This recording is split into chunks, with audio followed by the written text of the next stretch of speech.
So 'NTR Neel' అనే cinema ఎంత పెద్ద సినిమా అయినా నేను స్పెషల్‌గా చెప్పక్కర్లేదు. Almost 'Devara' cinema utter flop అవ్వాల్సిందే. బట్ అనిరుద్ మ్యూజిక్ వల్ల, లేకపోతే కొరటాల శివ ఆయన ఉండే కొంచెం రైటింగ్ వల్ల, తారక్ కన్నా డ్యూయల్ రోలు సో ఇట్లాగ లాక్కొచ్చారే తప్ప 'దేవరా' అనేది కంప్లీట్‌గా ఒక ఫ్లాప్ మూవీ స్టోరీ అనమాట. ఎప్పుడో పాతకాలం స్టోరీ తీసుకొచ్చి ఇప్పుడు పెట్టారు. ఓకే, పక్కన పెట్టండి.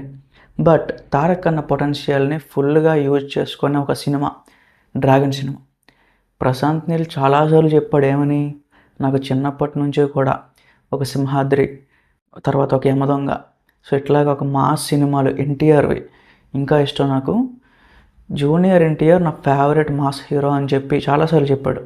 అదొక డ్రీమ్ ప్రాజెక్ట్ అని కూడా చెప్పాడు.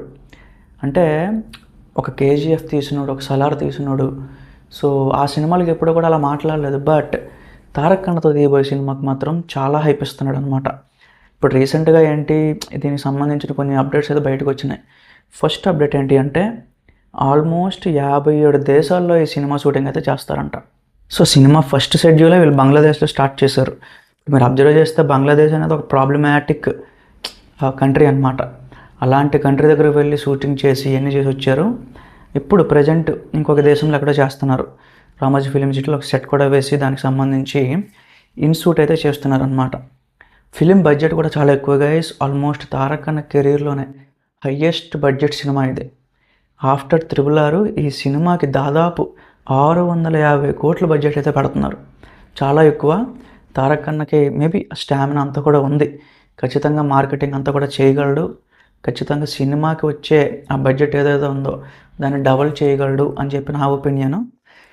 తారక్ అన్నకి ఏంటంటే ఆల్మోస్ట్ 6 సినిమాలు అనుకుంటా. ఇప్పుడెప్పుడో 'జైలు అవకాశం', 'నాన్న ప్రేమతో' స్టార్ట్ చేసి కంటిన్యూస్గా హిట్లు, ఒక్క ఫ్లాప్ లేదు అసలు. అది రికార్డ్ అది. మిగతా పాన్ ఇండియా హీరోలు చాలా సఫర్ అవుతారు, కానీ తారక్ అన్న మాత్రం చాలా సింపుల్గా కొట్టేస్తూ ఉంటాడు హిట్. ఈ రకంగా ప్రశాంత్ నీల్ లాంటి ఒక ఎనర్జెటిక్ డైరెక్టర్ అనమాట. ఎలాంటి అవుట్పుట్ తీసుకురావాలి, ఎలాంటి సీన్ పెట్టాలి, ఫ్యాన్స్ ఎలా సాటిస్ఫై అవుతారు, ఇలాంటివన్నీ కూడా కలగలిపి ఒక సినిమా తీస్తున్నాడు.